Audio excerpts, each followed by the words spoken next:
الحمدللہ والصلاۃ والسلام علی رسول اللہ اما بعد. محترم معزز ساتھیوں، اللہ کے فضل و توفیق سے کل جو پہلا روزہ ہمارا گزرا اور پہلا درس ہوا تو اس میں قرآن کی تلاوت کے لیے وضو کا کیا حکم ہے اور اسی طرح قرآن مجید کو چھونے کے لیے وضو کا کیا حکم ہے، اس سلسلے میں کچھ نکات اور پوائنٹس کی شکل میں ہم نے کچھ معلومات حاصل کی. آج کا جو درس ہے اس سلسلے میں یعنی قرآن اور تلاوت قرآن کے آداب و احکام، اس سلسلے میں تیسرا جو مسئلہ ہے وہ ہے کہ قرآن اور تلاوت قرآن سے متعلق ہی کچھ اور ایسے مسئلے جو روزمرہ زندگی میں ہماری ضرورت کے ہیں. مثلا جب قرآن مجید کی تلاوت کرتے ہیں تو اس میں سجدہ آتا ہے نا، اور اس سجدے کے بارے میں ایک مختصر سی بات بتاتا ہوں، میں زیادہ لمبا نہیں، کہ فقہاء احناف کے ہاں قرآن مجید میں صرف 14 سجدے ہیں اور باقی فقہاء کے ہاں 15 سجدے ہیں. سورہ حج میں 2 سجدے ہیں، بعض لوگ ایک ہی کو مانتے ہیں. تو بہرحال قرآن کی تلاوت کرتے ہوئے جب وہ سجدے کی آیت آ جائے تو وہاں سجدہ کرنا چاہیے. جمہور علماء کے ہاں یہ بات مستحب ہے کہ قاری جب قرآن کی تلاوت کر رہا ہو، سجدے کی آیت پر پہنچے تو وہ سجدہ کرے. اور سجدے میں اللہ کے رسول صلی اللہ علیہ وسلم سے ایک دعا آئی ہوئی ہے، وہ یاد کر کے اس کو پڑھے، اچھی بات ہے. یا نہیں تو عام سجدوں میں جو دعائیں کرتے ہیں ہم، مثلا سبحان ربی الاعلی، سبحانک اللہم ربنا وبحمدک اللہم اغفر لی، یا اللہم لک سجدت وبک آمنت ولک اسلمت، سجد وجہی للذی خلقہ وصورہ وشق سمعہ وبصرہ تبارک اللہ احسن الخالقین. اس طرح ان دعاؤں میں سے کوئی بھی ایک دعا پڑھ لی جائے تو درست ہے. اور یہ بات یاد رکھیں کہ تلاوت کا سجدہ ہو یا نمازوں میں جو سجدہ کرتے ہیں وہ سارے ہی سجدے یہ اللہ رب العالمین کے بہت قریب بندے کو کرنے والا عمل ہے. آپ صلی اللہ علیہ وسلم کی صحیح حدیث ہے، اقرب ما یکون العبد من ربہ وہو ساجد، بندہ سب سے زیادہ اپنے رب کے قریب جس حالت میں ہوتا ہے وہ سجدے کی حالت ہے. فاکثروا الدعاء، اس سجدے کی حالت میں دعا زیادہ کرو. تو اس کا اہتمام ہمیں کرنا چاہیے. اسی میں دوسری بات یہ ہے کہ سجدے تلاوت کے لیے وضو شرط ہے نہ قبلہ شرط ہے. وضو بھی ضروری، یہی دیکھیں یہاں یہ فرق محسوس کریں. مسئلے میں اختلاف ہے، پہلے بتایا نا ہم نے. راجح قول یہ ہے کہ وضو ہونا چاہیے، کس میں؟ تلاوت کے لیے اور اس کو چھونے کے لیے. لیکن وہی علماء آ کر یہاں کیا کہتے ہیں کہ تلاوت کا سجدہ جب آئے تو وہ سجدہ کرنے کے لیے، جیسے نماز کے لیے وضو، بغیر وضو کی نماز ہوگی، لیکن اگر سجدے تلاوت ہے تو ہو جاتی ہے. اس کا مطلب کیا ہے؟ وہاں کچھ گنجائش. لیکن ایک بات یہ بھی ہو سکتی ہے کہ ہم نے جیسے کل ذکر کیا کہ اگر کوئی آدمی اپنے حافظے کی بنیاد پر قرآن پڑھ رہا ہے، دیکھ کر نہیں، تو اس کے لیے وضو چاہیے. کیا پڑھا ہم نے؟ اس کے لیے وضو ضروری نہیں ہے. تو پھر جب سجدے تلاوت وہ کرے گا تو کیا وضو کرے گا اس کے لیے؟ تو وضو اس کے لیے بھی ضروری نہیں ہے. یہ بات بھی ہو سکتی، سمجھ رہے ہیں نا. اسی طرح خواتین کے بارے میں بھی علماء کا یہی کہنا ہے کہ نماز کے موقع پر خاتون کو جس طرح کا لباس ہونا ضروری ہے، سجدے تلاوت کے لیے ویسا لباس ہونا ضروری نہیں ہے. شیخ بن باز رحمۃ اللہ علیہ اور دیگر علماء نے بھی اس کی صراحت کی ہے. تیسری بات اس سلسلے میں قرآن کے آداب سے متعلق بات کہ جب قرآن مجید بوسیدہ ہو جائے، یعنی اس قدر پرانا یا پھٹا ہے، اتنا بوسیدہ ہو چکا ہے کہ اب اسے روزانہ نکال کر پڑھنا مشکل ہے، تو کیا کیا جائے؟ تو کیا کسی پاک جگہ میں اسے دفن کر سکتے ہیں؟ تو امام ابن تیمیہ رحمۃ اللہ علیہ کہتے ہیں بوسیدہ قرآن کریم جو پھٹ گیا یا پڑھنے کے قابل نہ رہا تو اسے کسی محفوظ جگہ میں دفن کیا جائے گا. اسی طرح اگر اس کو دفن کرنے کے مقابلے میں وہاں کچھ مصلحت ایسی نظر آئی، راجح صورت یہ نظر آئی، شرعی نقطہ نظر اس کا یہ نظر آیا کہ اس قرآن کی تعظیم یا اس کے کسی بھی طرح کی اہانت اور تدلیل سے بچانے کے لیے اسے جلانا مناسب ہے، اگر ایسا لگا تو جلا بھی سکتے ہیں۔ دفن کریں گے تو کسی کے نکال کے کچھ بھی بے ادبی کرنے کا خطرہ ہے، تو اب اگر اس کو جلا دیا جائے اور کسی ایسی جگہ اس کی راکھ دفن کر دی جائے، اسے جلانا بھی جائز ہے۔ راجح اور شرعی نقطہ نظر کیا ہے کہ اس کی تعظیم کے پیش نظر اور کسی طرح اس کی تحقیر نہ ہو، اس کے ساتھ کوئی ذلت والا معاملہ نہ ہو۔ اس سلسلے میں خلیفہ راشد حضرت عثمان بن عفان رضی اللہ تعالیٰ عنہ کا وہ عمل ہے، صحابہ کرام رضوان اللہ علیہم اجمعین کی موجودگی میں انہوں نے قرآن کریم کے ان نسخوں کو جلا دیا تھا جو جمع قرآن کے بعد جمع شدہ معروف نسخے کے خلاف تھے۔ اگر یہ بات کسی کو سمجھ میں نہیں آ رہی ہے تو بعد میں پوچھ لینا، تفصیل سے بتائیں گے۔ جمع قرآن کے بعد جمع شدہ معروف نسخے کے خلاف تھے، یہ بات اگر کسی کو سمجھ میں نہیں آئی تو بعد میں پوچھ لینا، تفصیل انشاءاللہ بتائیں گے۔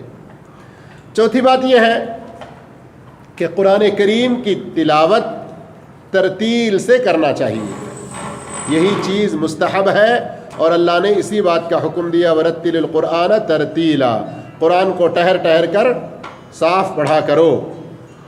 اور قرآن کی تلاوت کے وقت آواز کو بھی خوش الہانی کے ساتھ اچھی آواز بنا کے پڑھنے کی کوشش کرنا چاہیے۔ اچھی آواز بنا کے پڑھنے کی کوشش کرنا کہ کیا مطلب؟ مقصد نہیں بتا رہے، نیت نہیں بتا رہے، نیت تو اللہ کی رضا ہونی چاہیے، لیکن آواز اچھی سے اچھی نکال کے پڑھنے کی کوشش کرنا چاہیے، اس لیے کہ رسول اللہ صلی اللہ علیہ وسلم کا فرمان ہے، زینوا القرآن باصواتکم، اپنی آوازوں سے قرآن کو زینت دو۔ ایک اور حدیث میں آپ نے فرمایا، لیس منا من لم یتغن بالقرآن، جو خوش الہانی کے ساتھ، خوش آوازی کے ساتھ قرآن کو نہیں پڑھتا وہ ہم مسلمانوں کے طریقے پر نہیں ہے۔ لیکن جیسے کچھ لوگوں نے بھیجا تھا اور یوٹیوب پر بھی کچھ دیکھنے میں آئے، کچھ لوگ ایسی آواز لگاتے ہیں جیسا کہ وہ کوئی گانا ہو، یہ حرام ہے۔ قرآن کو خوش الہانی میں پڑھنا، اس کا مطلب عرب سے مراد میری یعنی عربی زبان کا جو لہجہ ہے مسلمانوں کا، اور اس میں قرآن پڑھنے کا جو طریقہ ہے خوش الہانی میں، اس میں ہم ان کی نقل کرنی چاہیے اور اس کا ہمیں خیال کرنا چاہیے، ورنہ بعض جگہوں پر بعض ایسے کلپس آئے جن کو سن کر بہت افسوس ہوتا ہے۔ اس سلسلے میں پانچویں بات یہ ہے کہ قرآن کی تلاوت کرتے ہوئے جب ایسی آیت سے گزرے جہاں اللہ کی رحمت کا ذکر ہو، مغفرت کا ذکر ہو، تو کیا کرے؟ اللہ سے رحمت اور مغفرت کا سوال کریں۔ کسی ایسی آیت سے گزرے جس میں رحمت اور مغفرت کا ذکر ہے تو کیا کریں؟ کیوں جواب نہیں دے رہے ہیں ساتھی؟ افطار نہیں کیے ہیں کیا؟ اگر کسی ایسی آیت سے گزریں جس میں عذاب کا ذکر ہے تو کیا کریں؟ عذاب سے، دردناک سزا سے اللہ کی پناہ طلب کریں۔ یہ نبی کریم صلی اللہ علیہ وسلم کا طریقہ تھا۔ اور قرآن مجید کی تلاوت جو ہمیں ایک معمول کے ساتھ جو کرتے رہتے ہیں، اس میں ترتیب کا خیال رکھنا بھی ضروری ہے۔ یعنی ترتیب کیسی؟ جو اس وقت قرآن مجید میں ہے، سورہ فاتحہ، اس کے بعد بقرہ، آل عمران، مائدہ، انعام، اعراف، انفال، توبہ، یونس، ہود، اس طرح سے۔ نبی کریم صلی اللہ علیہ وسلم کا یہی طریقہ تھا، بلکہ جبریل امین کو آپ صلی اللہ علیہ وسلم جو قرآن سنایا کرتے تھے تو اس میں اسی کا آپ صلی اللہ علیہ وسلم خیال فرماتے۔ کبھی نماز میں اگر ایسا ہو گیا، کبھی کہ سورہ ناس پہلے رکعت میں پڑھ لیا اور دوسری رکعت میں سورہ فلق پڑھ لیا، کبھی ایسا ہو گیا تو اس میں گناہ نہیں، لیکن اس کی عادت نہیں بنانا چاہیے۔ اور اس شخص کی نماز صحیح ہوگی نہیں ہوگی جس نے کبھی اگر الٹا پڑھ لیا تو، یعنی مثلا سورہ آل عمران پہلی رکعت میں پڑھا, سورہ بقرہ دوسری رکعت میں پڑھا. درست ہے کہ نہیں؟ ایک مرتبہ اللہ کے رسول صلی اللہ علیہ وسلم سے تہجد کی نماز میں ایسا ذکر ہے کہ آپ نے سورہ بقرہ پوری پڑھی, اس کے بعد نساء پڑھی, اس کے بعد آل عمران پڑھی. اس لیے علماء کہتے ہیں کبھی اگر ایسا ہو گیا تو جائز ہے, گناہ نہیں ہے, نماز بھی درست ہے, لیکن اس کی عادت نہ بنائے. کیوں کہ خود نبی صلی اللہ علیہ وسلم کی عادت مبارکہ کیا تھی؟ ترتیب سے پڑھنے کی تھی. قرآن دیکھ کر پڑھنا افضل ہے یا حافظے سے بنا دیکھے پڑھنا افضل ہے؟ تو یہاں حالات اور اشخاص کے اعتبار سے حکم الگ الگ ہوگا. حالات اور اشخاص کے اعتبار سے حکم الگ الگ ہوگا. البتہ اعتبار اس بات کا ہوگا کہ خشوع و خضوع کس میں زیادہ ہے. قرآن کو سمجھنے, غور و فکر کرنا یہ جو ضروری ہے, یہ کس صورت میں زیادہ ممکن ہو سکتا ہے, اس کا اعتبار کریں گے. اب جس آدمی کو قرآن مجید دیکھ کر پڑھنے میں وہ زیادہ غور و فکر کر سکتا ہے, اس میں اس کے لیے زیادہ خشوع و خضوع ہے, تو کہا جائے گا کہ دیکھ کر پڑھنا اس کے لیے افضل ہے. اگر کسی کے لیے خشوع و خضوع, غور و فکر نہ دیکھ کر اپنی یادداشت کی بنیاد پر پڑھنا افضل ہے, تو اس کے لیے وہ افضل ہے. کبھی ایسا ہوتا ہے کہ رات کے پرسکون ماحول میں, جہاں کوئی شور و شغب نہ ہو, اپنے حافظے سے تلاوت کرتے ہوئے انسان اپنے اندر زیادہ خشوع محسوس کرتا ہے اور اس میں زیادہ تدبر کرتا ہے. اگر ایسی صورتحال ہے تو وہ اس کے لیے افضل ہے. کبھی کوئی ایسی جگہ ہوگی جہاں شور و شغب ہوگا, کسی طرح کا شور و غل ہوگا, یادداشت کی بنیاد پر پڑھنے سے توجہ بڑھ جانے کا اندیشہ ہے, تو اس کے لیے دیکھ کر پڑھنا یہ افضل ہوگا. اسی لیے امام نووی رحمۃ اللہ علیہ نے کہا اپنے حافظے سے تلاوت کرنے والے کو قرآن دیکھ کر پڑھنے والے کے مقابلے میں تدبر کی توفیق, دل جمعی زیادہ حاصل ہوگی, چنانچہ حافظے سے تلاوت کرنا افضل ہے. اگر دونوں برابر ہوں تو پھر قرآن دیکھ کر پڑھنا یہ افضل ہوگا. اس سلسلے میں ساتویں بات یہ ہے کہ جس طریقے تلاوت سے نیکیاں زیادہ بڑھتی ہیں,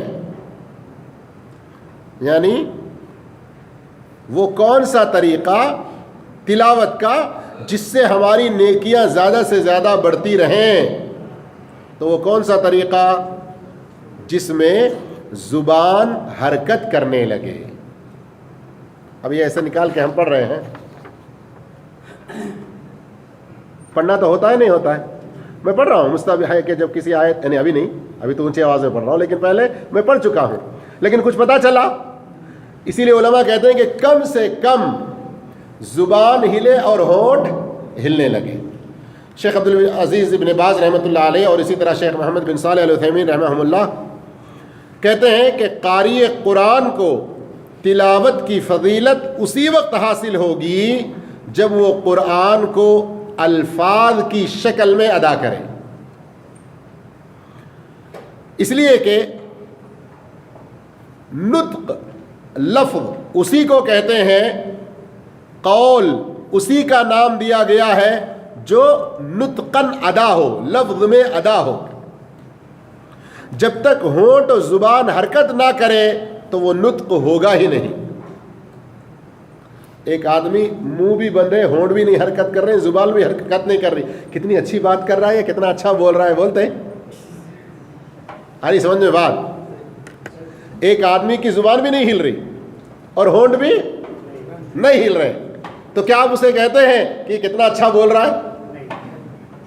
سمجھ میں آ رہی بات؟ تو جب تک ہونٹ نہ ہلے, زبان حرکت نہ کرے, تو اسے بول, نطق, قول کہا ہی نہیں جائے گا. تو قرآن کی تلاوت, اس کی مکمل فضیلت اگر ہم حاصل کرنا چاہتے ہیں تو یہ نہیں قرآن کے اوپر نظر ہے, ہم پڑھتے چلے جا رہے ہیں, زبان بھی نہیں ہل رہی, ہونٹ بھی نہیں ہل رہے, ایسا نہیں ہونا چاہیے.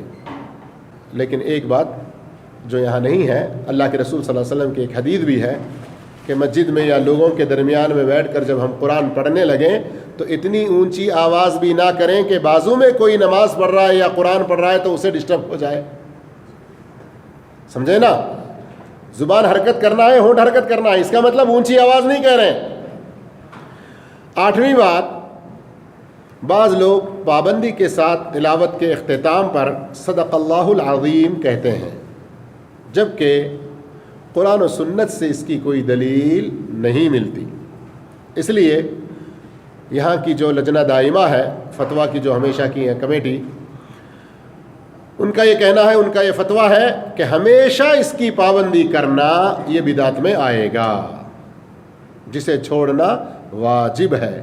اس لیے کہ نبی کریم صلی اللہ علیہ وسلم کا فرمان ہے, من عمل عملا لیس علیہ امرنا فہو رد, جو کوئی ایسا کام کرے جس کے کرنے کا ہمارا حکم نہیں ہے تو وہ کام مردود ہے, قابل قبول نہیں ہے.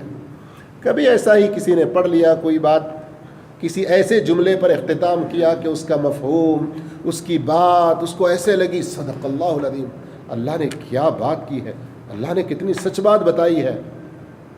صدق اللہ العظیم کا کیا مطلب؟ اللہ جو عظمتوں والا ہے اس نے سچی بات کہی, تو اللہ تو ہمیشہ سچ ہی کہتا ہے. تو اس کی عادت نہیں بنا لینا چاہیے, اس لیے کہ اس کی کوئی دلیل نہیں ہے. 9ویں بات اس سلسلے میں یہ ہے کہ تلاوت قرآن کے وقت کوئی آدمی تلاوت کر رہا ہے تو سامعین پر ضروری ہے کہ وہ خاموشی اختیار کریں تاکہ اللہ کی رحمت کے وہ مستحق ٹھہریں. اللہ رب العالمین نے قرآن میں فرمایا, وَإِذَا قُرِئَ الْقُرْآنُ فَاسْتَمِعُوا لَهُ وَأَنصِتُوا لَعَلَّكُمْ تُرْحَمُونَ. جب قرآن کریم کی تلاوت کی جائے تو توجہ سے سنو اور خاموش رہو تاکہ تم پر بھی رحمت کی جائے, تم پر رحمتیں نازل ہوں. جمہور اہل علم کے ہاں نماز کی حالت میں خاموشی واجب ہے, جبکہ نماز کے باہر دوسرے اوقات میں مندوب اور مستحب ہے.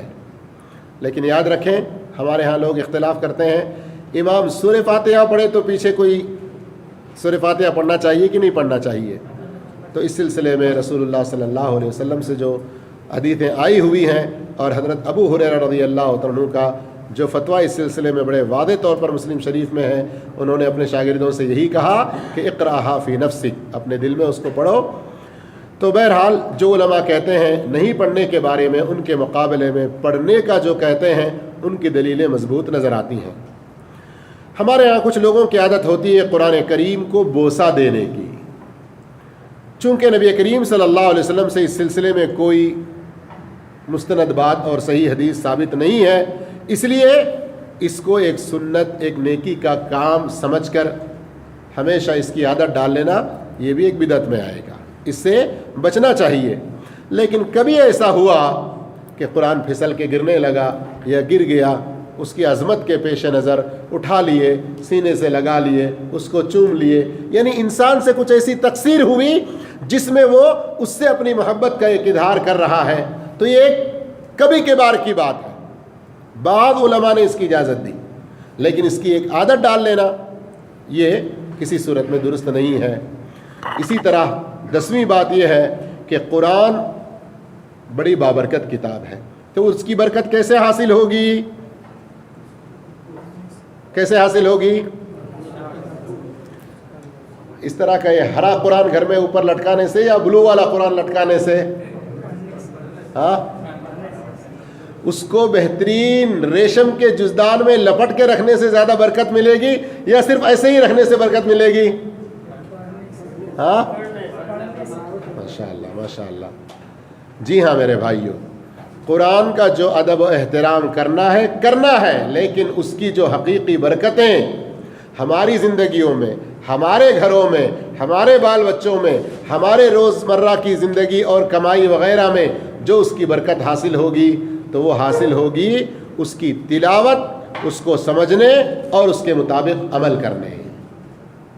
اب لوگ اپنے گھر میں 4 قل لٹکا کے رکھتے ہیں, سمجھتے ہیں کہ شیطان نہیں آئیں گے, اور ادھر بازو میں ٹی وی چل رہی ہے, سارے ڈش, سارے چینل اس کے اندر موجود ہیں, سب کچھ چل رہا ہے. شیطان کو بھگانے کے کتنے ذریعے بنائے ہوئے ہیں اور شیطان کو بلانے کے کتنے ذریعے بنائے ہوئے ہیں. اپنی ساری حرکتیں، سارا وجود شیطان کی رضا میں کر دیے ہیں، اور ایک تغرا لگا لیے ہیں، ایک کعبے کی کوئی تصویر لگا لیے ہیں، مدینے کی تصویر لگا لیے ہیں، کسی درگاہ کی تصویر لگا لیے ہیں، قرآن مجید کی یاسین شریف لٹک رہی ہے، رحمان شریف لٹک رہی ہے، اور سمجھتے ہیں برکت ہوگی۔ یہ سراسر غلط ہے۔ اپنے گھروں میں سے شیطان کو راضی کرنے والے سامان بھی نکالنا، پھر قرآن کو پڑھنا، اس کی تلاوت کرنا، اور اس پر غور و فکر کرنا اور سمجھنے کی کوشش کرنا۔ بعض لوگ اپنی مجلسوں میں، اپنے گھروں میں، گاڑیوں میں یا پھر گلوں میں قرآن کو تعویذ کی شکل میں جو لٹکاتے ہیں، یہ ساری کی ساری چیزیں بدعت میں آئیں گی، شریعت میں ان کی کوئی دلیل نہیں ہے۔ اور اس سلسلے کی 11ویں بات یہ ہے کہ مسلمان پر ضروری ہے کہ وہ قرآن کے ساتھ اپنا رشتہ مضبوط جوڑ کے رکھے، قرآن کے ساتھ اپنا تعلق گہرا رکھے، اس سے اپنا تعلق نہ توڑے۔ کم سے کم لمبی مدت جس میں ایک مسلمان کو تلاوت کرتے ہوئے قرآن کو ختم کرنا چاہیے، وہ کتنی ہے؟ 40 دن کی آخری مدت ہے۔ کسی مسلمان پر 40 دن ایسے نہ گزرے کہ وہ ایک مرتبہ قرآن شریف کو ختم نہ کیا ہوا ہو۔ اگر اس سے زیادہ لمبی مدت گزرتی ہے، اس کا مطلب اس کا شمار ان لوگوں میں ہوگا جو قرآن سے اپنا رشتہ توڑنے والے ہیں۔ کم سے کم مدت بتائی جاتی ہے 3 دن کی، کہ اس سے پہلے ختم نہیں کرنا، لیکن یہاں جو مدت بتائی جا رہی 40 کیا ہے؟ وہ زیادہ سے زیادہ۔ اس سے زیادہ اگر ہوگا تو وہ گناہ میں پڑنے کا، قرآن سے اپنا تعلق توڑنے کا، قرآن سے اپنا رشتہ توڑنے کا جو گناہ ہوگا، جو لوگ ایسے ہوں گے ان میں اس کا شمار ہو جائے گا۔ ذرا ہماری حالتوں پر سوچیں، ہم لوگ کس طرح سے قرآن سے اپنا رشتہ توڑے ہوئے ہیں۔ مہینوں مہینوں بلکہ سالوں سال گزر جاتے ہیں، قرآن کریم کی تلاوت نہیں کرتے۔ جن کو پڑھنا آتا ہے ان کی بات میں کر رہا ہوں، اور جن کو پڑھنا نہیں آتا، 12 خون معاف۔ اور ایک مثال ہے نا، آدمی کے بارے میں کہتے ہیں خلاص اس کو معلوم ہی نہیں ہے تو اس کو پوچھا ہی نہیں جائے گا۔ یہ سراسر باطل خیال ہے، باطل خیال ہے۔ میرے بھائیوں، جس کو پڑھنا نہیں آتا وہ اور زیادہ افسوس کرے اور جلد سیکھنے کی کوشش کرے۔ اب بات لمبی ہو جائے گی۔ آج کے موجودہ دور میں، ترقی یافتہ دور میں، کیا چیز ممکن نہیں ہے؟ ان پڑھ سے ان پڑھ آدمی ایک سے ایک ٹیکنالوجی کے بارے میں سیکھ رہا ہے، جان رہا ہے۔ واللہ میں بعض دفعہ کچھ فیکٹریوں میں جاتا ہوں، پانی کی فیکٹری ہو، لبن کی فیکٹری ہو، سفرے بنانے والی فیکٹری ہو، فلاں فلاں، کمپیوٹر سے چلنے والی مشین سیکنڈ نہیں بلکہ مائکرو سیکنڈ کا اگر فرق ہو گیا، ہزاروں لاکھوں کا مال نقصان ہو سکتا ہے۔ وہ اسی جگہ پر ان پڑھ آدمی ہے، ABCD الف ب کچھ پڑھنے نہیں آتا، کیا ہے بھائی؟ بس اس سے پہلے جو آدمی تھا وہ اس کو ٹریننگ دے دیا، اس سے پہلے جو آدمی تھا اس کو بس اتنے کیس ہونا ہے، یہ دبانا ہے، اتنی دیر میں اتنا آنا ہے، یہ دبانا ہے، بس اس طرح سے۔ یہ میں کہہ رہا ہوں نا، اگر یہ ساری مثالیں میں اپنے آنکھوں سے جو لوگوں کو دیکھا ہوں بہت زیادہ ہو جائیں گے۔ میں یہ مثالیں کیوں بتا رہا ہوں؟ قرآن کا سیکھنا اور آسان ہو گیا ہے، اس میں اگر آپ اپنا دماغ نہیں لگائیں گے، اپنی صلاحیتیں استعمال نہیں کریں گے، اللہ کے پاس بہت سخت پوچھ ہوگی۔ تو قرآن زیادہ سے زیادہ مدت لمبی اتنی دن کی ہے، 40 دن کی ہے۔ اگر اس سے زیادہ کوئی چھوڑتا ہے تو وہ قرآن کو چھوڑنے والوں میں شمار ہوگا۔ اللہ عز و جل سے دعا کرتے ہیں اللہ ہم سب کو نیک توفیق عطا فرمائے اور قرآن کے ساتھ اپنا تعلق، اپنا رشتہ گہرا اور مضبوط بنانے کی توفیق دے۔ جزاکم اللہ خیر، السلام علیکم و رحمۃ اللہ وبرکاتہ۔